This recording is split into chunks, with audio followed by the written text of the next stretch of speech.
घर वालों से पूछना पड़ेगा, घर वालों से पूछ के बताता हूँ। स्टूडेंट या हाउस वाइफ बोले तो ठीक है, इनको ज़्यादा फोर्स नहीं करना है। अगर 25-30 साल का व्यक्ति अगर बोलता है तो साफ बात है कि उसको करने की इच्छा नहीं है। तो ऐसे में क्या जवाब देना है? बिल्कुल सर, पहले तो मैं आपका अप्रिशिएट करूँगा कि आप अपनी फैमिली को इतना वैल्यू देते हैं, और देना ही चाहिए सर, मेरा भी यही सोच है। हम जब कुछ गलत काम नहीं कर रहे हैं तो हमें छुपाने की क्या ज़रूरत है। मैं आपको बताना चाहूँगा कि ये कोई चोरी छिपे वाला बिजनेस नहीं है सर, और फैमिली के साथ मिलकर करना चाहिए इसको। देखिए राहुल जी, आप अपने फैमिली से इस बारे में चर्चा करेंगे, बताएंगे इसके बारे में, वो हाँ बोल सकते हैं, ना भी बोल सकते हैं, वो दूसरा स्टेप है सर। मैं ये जानना चाहता हूँ जो व्यक्ति मेरे सामने बैठा है उसका क्या डिसीजन है, यानी कि आपका क्या डिसीजन है सर। आपको इस कॉन्सेप्ट को देखकर लगा कि ये ज़बरदस्त अपॉर्चुनिटी है, आपको लगा कि इसमें लाइफ चेंज हो सकती है। मैं आपको पूछना क्या चाह रहा हूँ सर, बात को समझिए। एक होता है घर पे पूछना, एक होता है सर घर से परमिशन लेना। ये दो अलग अलग चीज़ें हैं सर। पूछने का मतलब होता है सर, घर वालों ने कहा करो तो चलो कर लिया, नहीं किया, नहीं बोले तो नहीं किया। मतलब इस बिजनेस को करने का अंदर से कोई कारण नहीं है।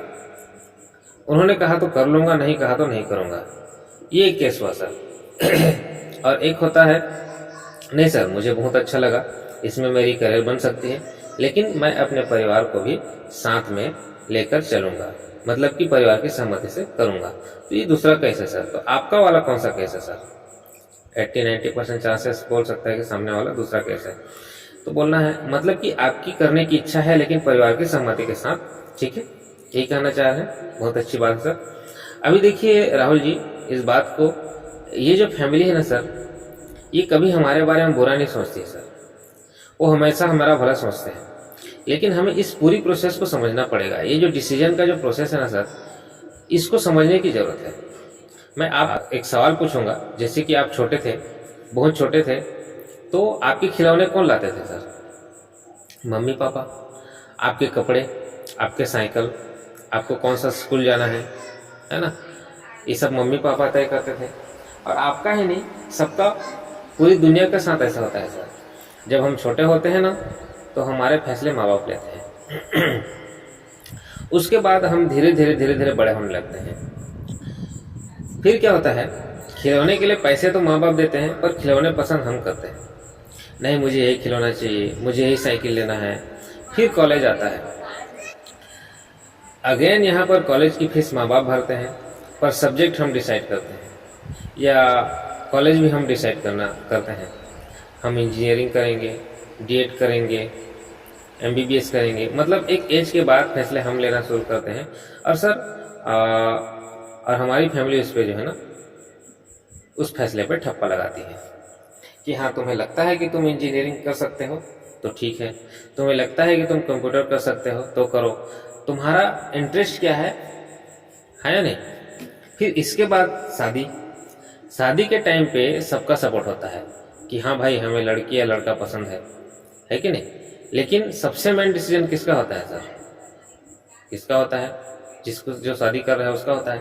तो मान लीजिए सर, पूरे परिवार को लड़की पसंद है, आपको नहीं होगा, तो शादी होगी क्या?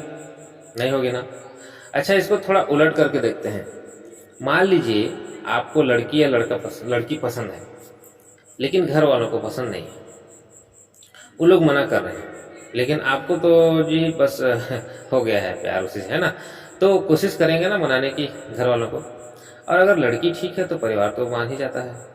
कहने का मतलब क्या है ना, पहले हम फैसले नहीं लेते, फिर हम फैसले लेते हैं, और उसके बाद जैसे कि आप एक एडल्ट हैं, आप एक रिस्पॉन्सिबल, एक जिम्मेदार बेटा या बेटी हैं, एक जिम्मेदार नागरिक भी हैं, तो फिर जब माँ बाप बुजुर्ग हो जाते हैं तो धीरे धीरे सारी चीज़ें हमें सौंप देते हैं, और सारे फैसले फिर कौन लेते हैं सर? हम लेते हैं। मतलब माँ बाप बोलते हैं कि अब हम रिटायर हो चुके हैं, आप फैसले लीजिए, ये दौर भी आता है सर। तो ये जो डिसीजन है ना सर, ये एक रिस्पॉन्सिबिलिटी की तरह ट्रांसफ़र होता है। ये ट्रांसफ़र होता है सर जब हम बड़े हो जाते हैं, उम्र से नहीं सर, मेच्योरिटी से। जब बड़े हो जाते हैं हम मेच्योरिटी से। मैं आपसे एक सवाल पूछना चाहता हूँ सर, क्या किशोर जी, क्या राहुल जी बड़े हो गए हैं ना, फैसला ले सकते हैं ना?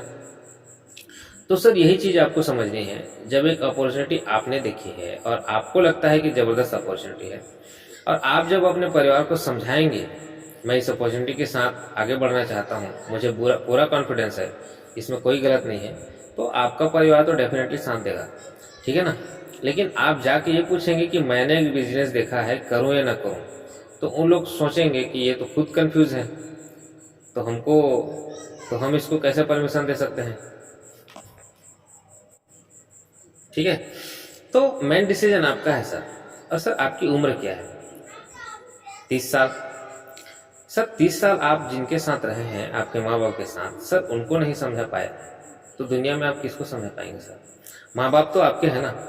मुझे पूरा विश्वास है सर, आप उनको डेफिनेटली समझा सकते हैं, लेकिन आप प्लान समझाने की कोशिश मत करना, क्योंकि देखिए मैं 100% समझाना चाह रहा था, लेकिन 80% ही बता पाया, क्योंकि सबकी एक लिमिटेशन होती है सर। 80% में आपने समझा 60%, आप बोल पाएंगे मुश्किल से 40%, और उन लोगों को समझ में आएगा सर 10%। और मैं भी आपको 10% समझाया होता तो शायद आप भी डिसीजन नहीं ले पाते। तो ये चीज़ है कि आप खुद पहले डिसाइड करिए, और अगर आपको अभी भी कुछ कंफ्यूजन है तो मुझे बताइए, क्लियर करने के लिए तैयार हूँ सर। मुझे डिसीजन मेकर लोगों के साथ काम करना है सर। मैं आपको प्रोडक्ट बेचने आया हूँ, आपको क्या लगता है? मैं आपको प्रोडक्ट बेचने नहीं आया हूँ सर। मुझे ऐसा आदमी का तलाश है, ऐसे आदमी के साथ काम करना है जो जिंदगी में आगे बढ़ना चाहता हो, कुछ कामयाब होना चाहता हो, और ऐसा वो आदमी है जो अपना डिसीजन खुद ले सकता है सर। आपका परिवार डेफिनेटली आपका साथ देगा, क्योंकि आपका भला चाहता है सर। जब आप उनको समझा पाएंगे कि इससे मेरा विकास होगा, प्रोग्रेस होगा, तो डेफिनेटली आपका साथ देंगे। तो पहले आप एक मजबूत फैसला लीजिए, फिर घर से बात कीजिए, कुछ भी दिक्कत है तो मैं आपके साथ हूँ सर।